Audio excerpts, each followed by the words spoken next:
Hey guys, welcome to Crazywood. ఈ వీడియోలో మనం అసలు ఇండియాలో అన్ని టెంపుల్స్ ఉండగా అయోధ్య రామ్ మందిర్ ఎందుకంత స్పెషల్ అనేది తెలుసుకుందాం. ఇంకా మీరు గనక అయోధ్య చూడడానికి వెళ్తే ఇంకా చుట్టుపక్కల ఏ టెంపుల్స్ దర్శించుకోవచ్చో చూద్దాం.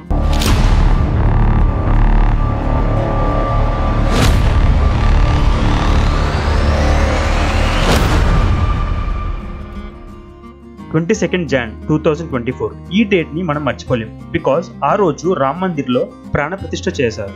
ఇంతకీ ప్రాణ ప్రతిష్ఠ అంటే ఏంటి? ఒక డైటీ ఎనర్జీని ఒక రిచువల్ ద్వారా ఆర్ మంత్ర ప్రతిష్ఠ ద్వారా ఇన్వోక్ చేయడాన్ని ప్రాణ ప్రతిష్ఠ అంటారు. ప్రపంచంలోనే ది లార్జెస్ట్ హిందూ టెంపుల్ ఏంటి అంటే కంబోడియాలో ఉన్న అంగోక్ వాట్. ఇండియాలోనే ది లార్జెస్ట్ టెంపుల్ అంటే అయోధ్య రామ్ మందిర్. ఈ టెంపుల్ మొత్తం 28,000 స్క్వేర్ ఫీట్ ఏరియాలో కన్స్ట్రక్ట్ చేశారు. కేవలం లార్జెస్ట్ టెంపుల్ అయినంత మాత్రాన ఈ టెంపుల్ ఇంత స్పెషల్ అయిందా? లేదు. ఇంకా చాలా రీజన్స్ ఉన్నాయి, అవి వెంట చూద్దాం. మొదటిది ది ఫౌండేషన్. ఝాన్సీ, బిటూరి, యమునోత్రి, హల్దీఘాటి, చిత్తోర్ఘాట్ ఇంకా గోల్డెన్ టెంపుల్ ఇలా 2,587 ఏరియాస్ నుంచి సేకరించిన ఇసుకతో ఈ టెంపుల్ ని నిర్మించారు. దీని అర్థం ఏంటంటే each and every particle of soil ఈ టెంపుల్ ప్యూర్నెస్ కి కంట్రిబ్యూట్ చేసినట్టు.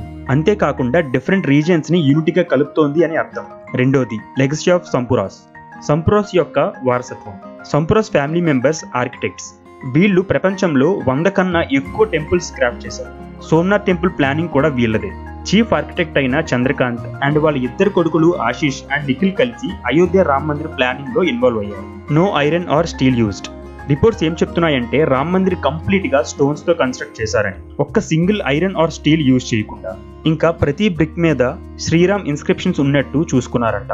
కారణం ఏంటంటే దానివల్ల టెంపుల్ కి స్ట్రెంగ్త్ అండ్ డ్యూరబిలిటీ ఉంటుందని. దానికి ప్రూఫ్ ఏంటంటే మనం ఆల్రెడీ చూస్తున్న Ram Setu bridge. Soil from Thailand. Jan 22, 2024 కి జరిగిన ప్రాణ ప్రతిష్ఠ కోసం థాయిలాండ్ ఇసుక పంపించింది. దీని అర్థం ఏంటంటే దైవత్వం దగ్గరికి వచ్చేసరికి ప్రపంచం సరిహద్దులు చెరిపేయాలి అని, ఇంకా రాముడి యొక్క లెగసీని యూనివర్సల్ గా నిలబెట్టాలి అని. లార్డ్ రామాస్ దర్బార్. రామ్ మందిర్ మొత్తం 2.7 acres లో విస్తీర్ణమై ఉంది. మొత్తం 3 floors ఉంటాయి. గ్రౌండ్ ఫ్లోర్ లో రాముడి యొక్క లైఫ్ ని షోకేస్ చేస్తూ డిటైలింగ్స్ ఉంటాయి, including Rams birth and childhood. ఇంకా ఫస్ట్ ఫ్లోర్ లో రామాస్ దర్బార్ ఉంటుంది. ఇది ఒక విజువల్ స్పెక్టాక్యులర్. రాజస్థాన్ భరత్పూర్ నుంచి తెచ్చిన పింక్ కలర్ శాండ్ స్టోన్ తో చేశారు. ఈ టెంపుల్ యొక్క డైమెన్షన్స్ చూద్దాం.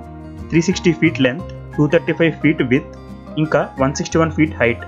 మొత్తం 12 gates ఉంటాయి. Time capsule for పాస్టరిటీ. 2,000 అడుగుల లోతులో ఒక టైం క్యాప్సూల్ పాతి ఉంచారు. అందులో ఒక కాపర్ ప్లేట్ ఉంటుంది. దాని మీద టెంపుల్ కి సంబంధించిన రెలెవెంట్ ఇన్ఫర్మేషన్, రాముడికి సంబంధించిన ఇన్ఫర్మేషన్, ఇలా అయోధ్య గురించి అన్ని ఇన్స్క్రైబ్ చేసి పెట్టారు. దేనికోసం అంటే ఫ్యూచర్ జనరేషన్స్ కోసం. ఫ్యూచర్ జనరేషన్ అంటే 10-100 సంవత్సరాలు కాదు, 1000 సంవత్సరాల కోసం. Nagar style architecture. ఈ టెంపుల్లో 360 పిల్లర్స్ నాగర్ స్టైల్లో నిర్మించారు. ఆర్కిటెక్చర్ లోనే ఒక మాస్టర్ పీస్ లను నిలవడం కోసం ఈ స్టైల్లో నిర్మించారు. ఇప్పుడు మన రామ్ మందిర్ దర్శనం టైమింగ్స్ ఏంటో చూద్దాం. దర్శన టైమింగ్స్ వచ్చేసి మార్నింగ్ 7 AM నుంచి 11:30 AM వరకు ఉంటుంది. ఇంకా ఆఫ్టర్నూన్ 2 PM నుంచి 7 PM వరకు ఓపెన్ ఉంటుంది. ఇది దర్శన టైమింగ్స్. ఇంకా ఆర్తి టైమింగ్స్ వచ్చేసి మార్నింగ్ ఒకసారి, ఈవినింగ్ ఒకసారి ఉంటుంది. మార్నింగ్ 6:30 AM కి, ఇంకా ఈవినింగ్ 7 PM కి ఉంటుంది. ఆర్తి పాసెస్ కావాలంటే మీరు ఒక రోజు ముందు టికెట్స్ బుక్ చేసుకోవాలి. టికెట్స్ వీళ్ళు బోత్ ఆన్లైన్ అండ్ ఆఫ్లైన్ లో ఇస్తున్నారు. కింద లింక్ ఇచ్చాను, దాని ద్వారా కూడా మీరు పాసెస్ బుక్ చేసుకోవచ్చు. ఇప్పుడు మీరు అయోధ్యకి వెళ్తే చూడవలసిన మిగతా ప్రదేశాలు ఏంటో చూద్దాం. శ్రీ హనుమాన్ గర్హి మందిర్. ఇది రామ్ మందిర్ నుంచి 1 kilometer దూరంలో ఉంటుంది. శ్రీ నాగేశ్వరనాథ్ టెంపుల్. ఇది 3 kilometers దూరంలో ఉంటుంది. నయాఘాట్. ఇది కూడా 3 kilometers దూరంలో ఉంటుంది. రామ్ కి పైడి. సప్తసాగర తీర్థ. దేవ్ కాళీ. ఇప్పుడు హనుమాన్ మూమెంట్ చూద్దాం. కే పరశురన్. ఇతను ఒక లాయర్. ఇతను రామ్ మందిర్ కేసుని ఇంచుమించి 5 hours నుంచి వితౌట్ స్లిప్పర్స్ ఆర్గ్యూ చేశారు. ఇతని ఏజ్ వచ్చేసి 92 years. ఈ ఏజ్ లో రామ్ మందిర్ కోసం స్టాండ్ తీసుకోవడం వల్ల రాముడు 500 years తర్వాత అయోధ్యకి తిరిగి వచ్చాడు అని నమ్ముతున్నారు. జై శ్రీరామ్.